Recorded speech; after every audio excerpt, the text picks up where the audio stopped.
everybody, welcome to my kitchen. I'm Sarah Ann Vale. Today we're gonna make diet-free coconut chicken tenders. I have not missed anything more than fried chicken since I've gone gluten-free. And one of my very favorite things is coconut shrimp. So I figured, let's just combine them. Coconut is loaded with selenium, an antioxidant that protects your cells. We're gonna set up our breading station for our chicken.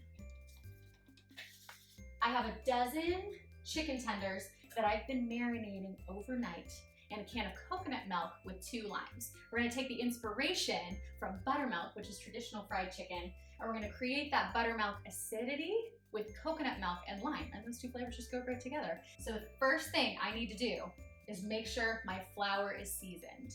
Literally a pinch of pink Himalayan sea salt. Mix it all in there.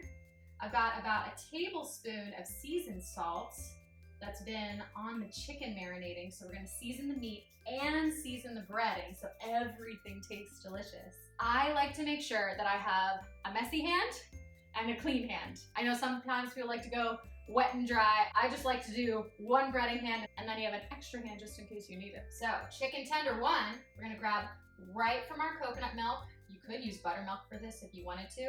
We're gonna go right into our first dry. Give her a turn.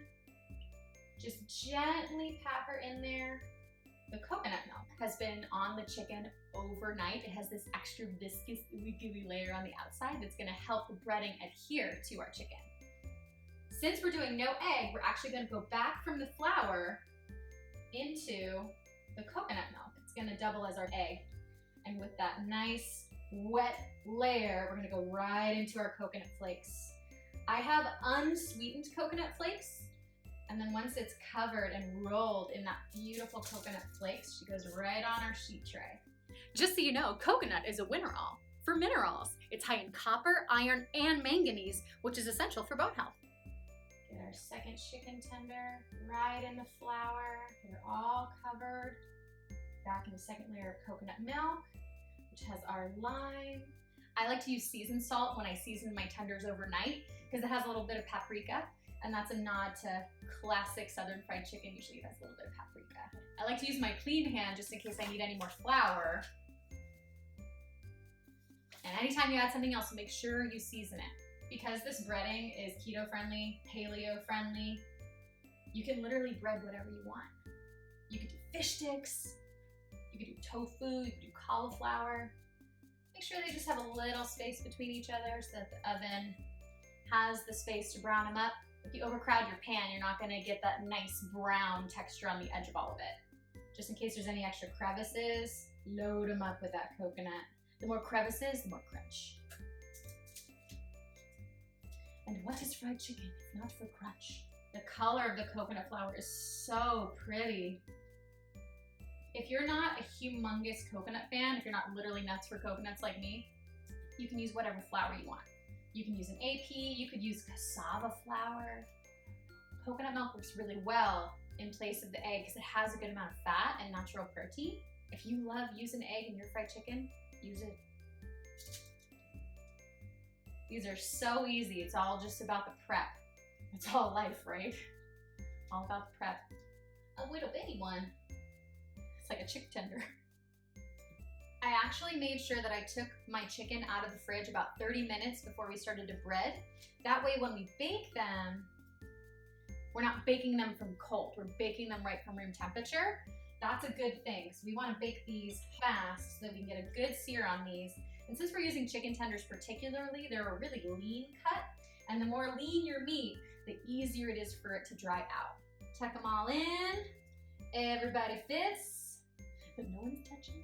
Everyone needs their personal space to get all nice and brown. Please wash your chickeny hands.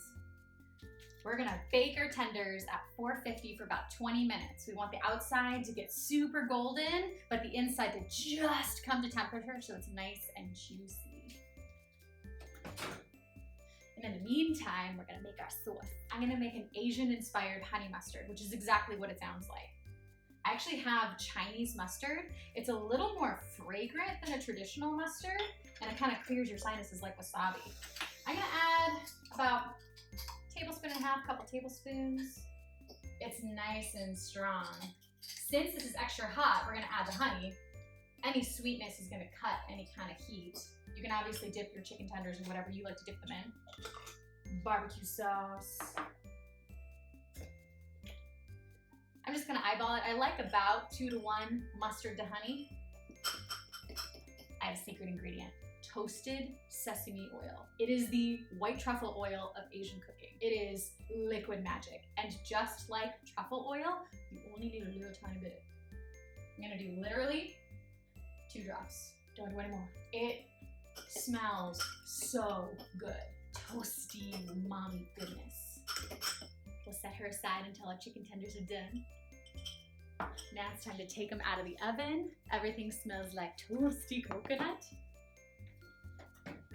Ah, they're sizzling. Yes. They're sizzly and bubbly and golden. Just to make sure, we're gonna take their temperature because we're dealing with chicken. There we are. As long as we're past 165, we're good. Gonna let them cool just a tad and then we're gonna eat them. Plate everybody up. Oh yes. Stunning. These have a nice tan. You can also deep fry these or air fry them if you have an air fryer. Look at these. Oh, I'm so excited. Gotta dip them, the chicken tenders. They're literally dip shape. Got my Chinese mustard. Oh, and the nuttiness of the coconut with the nuttiness of the sesame. That's nutty.